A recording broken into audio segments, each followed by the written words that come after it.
Facebook, TikTok, Instagram, YouTube তাদেরকে শেষবারের মতো আমরা আসলে আমি বলবো যে হুঁশিয়ার করে দিতে চাই।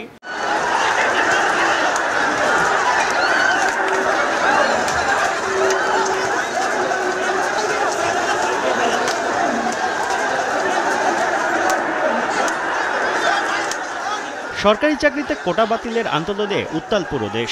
মঙ্গলবারের সহিংসতায় মারা গেছেন ৬ জন, যা নিয়ে আলোচনা সমালোচনার ঝড় বইছে সামাজিক যোগাযোগ মাধ্যমে। এ অবস্থায় সার্বিক পরিস্থিতি নিয়ে কথা বলতে বুধবার গণমাধ্যমের সামনে হাজির হন ডাক টেলিযোগাযোগ প্রতিমন্ত্রী। বলেন, কোটা বিরোধী আন্দোলন নিয়ে মিথ্যা গুজব ছড়ানো হচ্ছে সামাজিক যোগাযোগ মাধ্যমে। মঙ্গলবারের সহিংসতাও শুরু হয়েছে শিক্ষার্থীর মৃত্যুর মিথ্যা গুজব ছড়ানোর মাধ্যমে। যখন গুজবটা সোশ্যাল মিডিয়াতে ছড়ালো যে 2 জন মৃত্যুবরণ করেছে, তখন কিন্তু কেউ মৃত্যুবরণ করেনি। কিন্তু আমরা দেখলাম যে এই গুজবের উপর ভিত্তি করে আন্তর্জাতিক কিছু মাধ্যম এবং এমনকি কিছু রাষ্ট্রের মুখপাত্র তারাও এটাকে কিন্তু স্বীকৃতি দিল, যেটা একটা মিথ্যা কিন্তু সংবাদ। তার প্রেক্ষিতে কি হলো, সারা বাংলাদেশে কিন্তু এই গুজবের প্রেক্ষিতে এই উস্কানির কারণে একটা ভয়াবহ অবস্থার সৃষ্টি হয়ে গেল।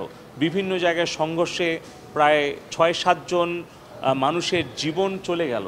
এই যে 6টা বা 7টা তাজা প্রাণ চলে গেল, এর জন্য কি ওই ধরনের মিথ্যা গুজব কিংবা সেই প্ল্যাটফর্ম দায়ী নয়?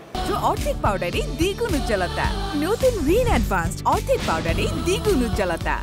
অপপ্রচার বন্ধে সরকারের অনুরোধ, ফেসবুক এক্স কর্তৃপক্ষ পাত্তা দিচ্ছে না বলে অভিযোগ করেন প্রতিমন্ত্রী। কথা না শুনলে ফেসবুক, টিকটক ও এক্স বন্ধ করা হবে কিনা এমন প্রশ্নে সুস্পষ্ট জবাব দেননি জুনায়েদ আহমেদ পলক। বিভিন্ন তথ্য উপাত্ত জানাচ্ছি এবং তাদের সহযোগিতা আমরা কামনা করছি, কিন্তু আমি আশানুরূপ কোনো সহযোগিতা পাচ্ছি না। বন্ধ করার কোনো পরিকল্পনা আছে?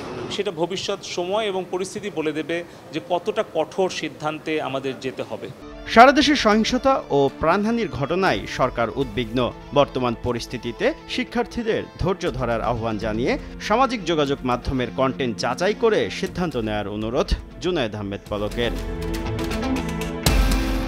শুভ খান, সময় সংবাদ, ঢাকা।